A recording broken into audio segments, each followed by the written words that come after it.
Republican. And it means that we ought to have elections and not coronations.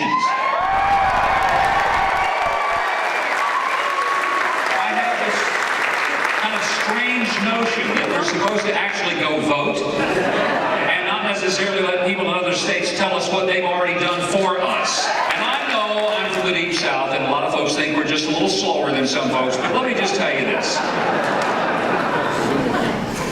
I believe that the people in Rhode Island are just as important as anywhere else, and you guys ought to be able to go vote and make it count.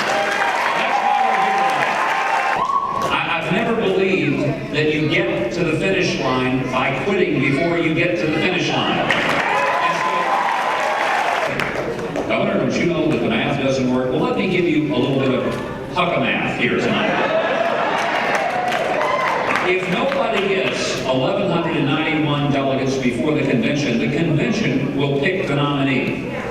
And if we win enough votes in Rhode Island, in Ohio, in Texas, nobody, including Senator McCain, will have 1,191 delegates before we get to the convention. And when that happens, then the convention will make that decision.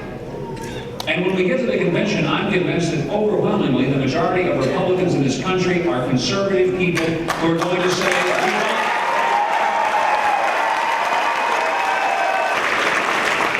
I'm the only candidate left in this race who believes that we ought to have a human life amendment to the Constitution.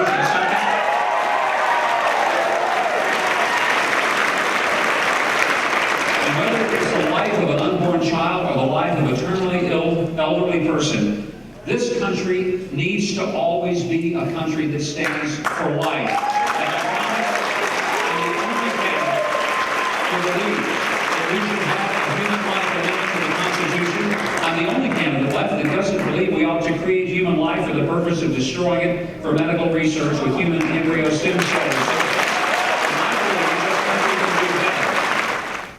Our founding fathers wanted a different kind of government. It was the idea of self-government, where people would need very little of government external to them because they would be self-governed by their own moral code.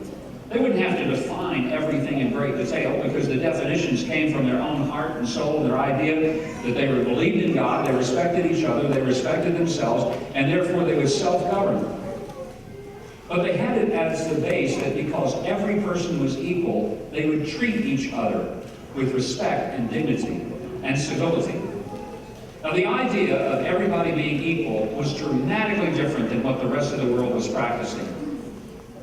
It was such a radical idea because up until then, there were variations of people's intrinsic worth and value. With the signing of that document, they established a government unlike any other that said that no person was more valuable than another, which means that no person was less valuable than another. Now, for you and me, what that means after all these years is that our last name, our net worth, where we live, what job we have, our abilities or our disabilities do not factor into who we are in terms of our worth as a person. And that at any point of our personhood, our value is equal to that of anybody else. In fact, it so permeates our society that even the way that we treat our soldiers on the battlefield is felt. Because our attitude is, we leave no man behind. And the reason that we go looking for 6 coal miners in a coal mine in Huntington, Utah when it collapses, and the reason that we go looking for a 12-year-old Boy Scout in the woods of North Carolina when he gets lost, the reason that we look for 3 hikers in Mount Hood, Oregon when they get caught in a snowstorm is not because they're Nobel Peace Prize winners. It's not because they have great wealth and we're afraid we're going to lose the taxes on it. The reason we go looking for them is because we know that if that were us, we'd want someone to come looking for us. We treat others with the same respect that we would wish to be treated. That is why we are a culture of life. And the fact is, contrast us with the culture of death among the Islamo-fascists who have set about their purpose to destroy every one of us. There is a culture in which it's okay to strap a bomb to the belly of your own child, march that child into a room like this, and detonate the bomb in order to make a political point. Ladies and gentlemen, I like a culture of life, and as president, I want to work to keep it and to establish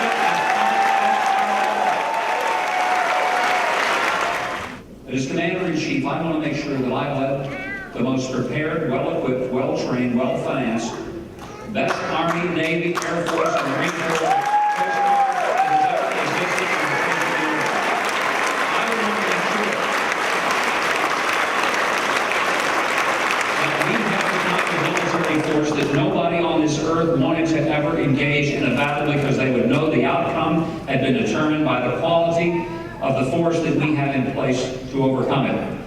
But the only thing that I want to make sure of even more is that if, and I pray to God we wouldn't, but if we had to send our forces into conflict, they would know that when they came back, they would make absolute certain that every benefit that we had promised to them would be given without them having to stand in line after waiting for a done-up application. I'm the only person in this race that's actually run a government. I know that I was a governor. I was the chief executive. No one else running for president right now has ever been the chief executive of a government. And you say, well, what does that mean? I'll tell you, it means everything, because legislators are into the process. If you've been the chief executive, you have to understand there is a product. There has to be a decision point. For 10.5 years, I balanced the budget in my state, something that people from Washington have never done in their entire political career. And I cut taxes for the first time in my state's 160-year history, and went ahead and continued to do it 94 additional times so that the government wouldn't be so much of this. I'm the only person who's actually had to run a real healthcare system.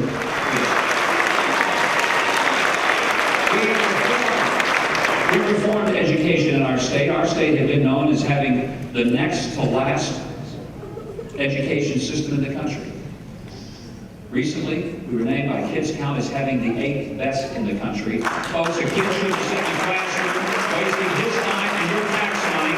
Education ought to work, and it ought to be about students, not about just perpetuating school buildings. And in America, when we have 6,000 kids dropping out of school every single day, something is terribly wrong. Can we fix it? You bet we can, but it takes leadership and experience to get it done. I'm ready, I'm prepared, I can lead, and I have gotten it